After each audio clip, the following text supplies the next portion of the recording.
أعوذ بالله من الشيطان الرجيم بسم الله الرحمن الرحيم.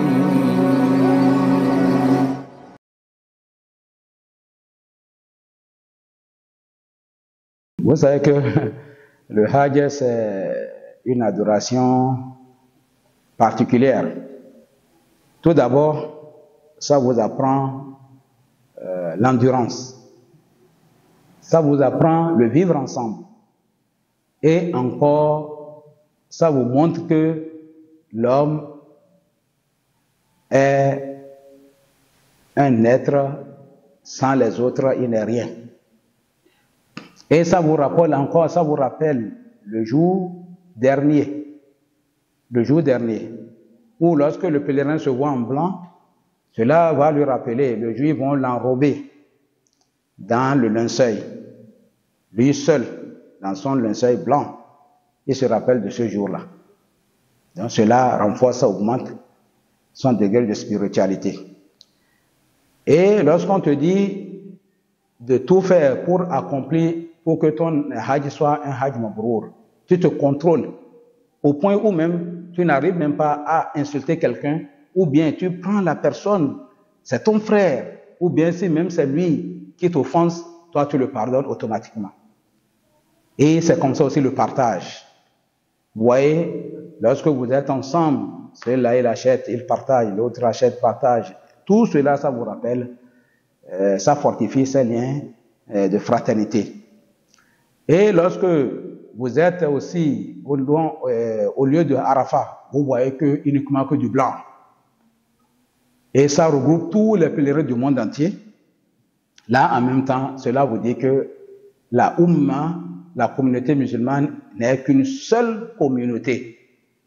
Et ce rassemblement-là, on ne peut jamais le retrouver quelque part, si ce n'est que au lieu de Arafat, à travers tout le monde entier. Lorsque vous quittez là, vous arrivez à Muzdalifa. Quoi qu'en soit, ce que tu es, chez toi là, tu verras que tu n'es rien, parce que c'est sur terre comme ça là que vous allez vous coucher lorsque vous arrivez là-bas. Il n'y a rien si ce n'est que la terre. Vous couchez là. Que tu sois président, que tu sois ministre, que tu sois quoi. Ton rang social, là, tu l'oublies automatiquement. Voilà, tout cela, ça renforce la spiritualité de l'homme. Et le Hajj, comme l'a dit Imam Ahmed, rahimahullah, que Dieu lui fasse miséricorde. Il dit qu'avant que lui prenait les autres actes de l'islam et que lui privilégiait les autres, mais depuis qu'il a effectué le pèlerinage, qu'il a privilégié le Hajj sur tous les piliers. Parce que dans le Hajj, on a tout. Le Hajj regroupe tout. La prière, l'aumône, la patience, l'endurance, tout. Et tout ce que vous prononcez, toujours c'est Kalmat al-Tawhid.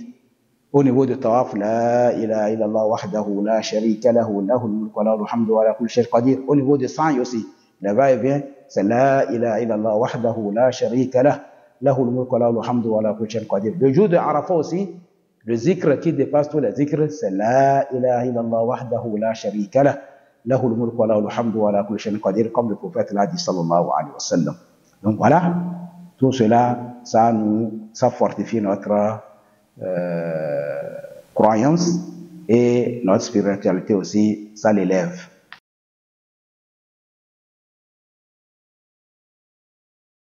Si nous voulons ce qu'on peut noter, tout d'abord, c'est le vivre ensemble. Parce que tous ceux-là que vous allez rencontrer là-bas, c'est les gens avec qui vous n'avez pas l'habitude de vivre ensemble. Mais voilà qu'une seule chose vous réunit, qui est l'islam, qui est le pilier que vous êtes allé accomplir. Donc là, il faut s'accepter. Il faut s'accepter les uns et les autres pour éviter tout ce qui est dérapage, les injures. Le vivre ensemble, c'est ça, nous remarquons ça. Il faut aussi éviter de prendre quelque chose qui ne t'appartient pas. Parce que là-bas, même le lieu saint, ou bien c'est le lieu saint, que ce soit Médine ou bien la Mecque, ou bien aussi le troisième lieu saint qui est Koudous là-bas. Donc, il faut éviter de prendre, ou bien ce que vous retrouvez par terre là, on ne le prend pas.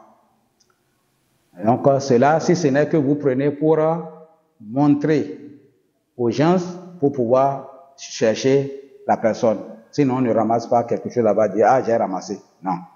Tu laisses, ou bien tu prends ça pour aller donner ça aux hommes de sécurité. Ça là-bas aussi, lorsque vous voyez les arbres, on ne coupe pas ces arbres-là.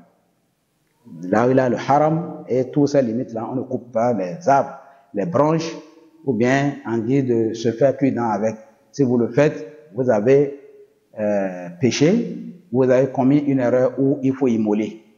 Tout cela, donc, c'est des choses qu'il faut rappeler pour que les pèlerins puissent les respecter.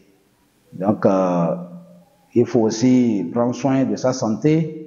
Ce que tu ne consommes pas chez toi, quand tu vas là-bas, il faut aussi consommer ça pour ne pas se poser de problèmes.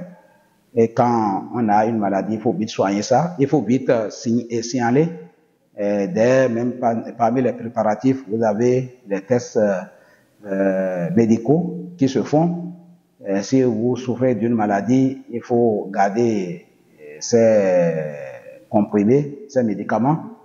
Et là-bas, vous avez aussi les agents de santé qui vous suivent, qui sont dans la délégation, qui sont aussi dans les groupes agréés, les sociétés agréées du Hajj. Mais il faut aussi signaler tout cela. Donc, Allah subhanahu wa ta'ala nous assiste.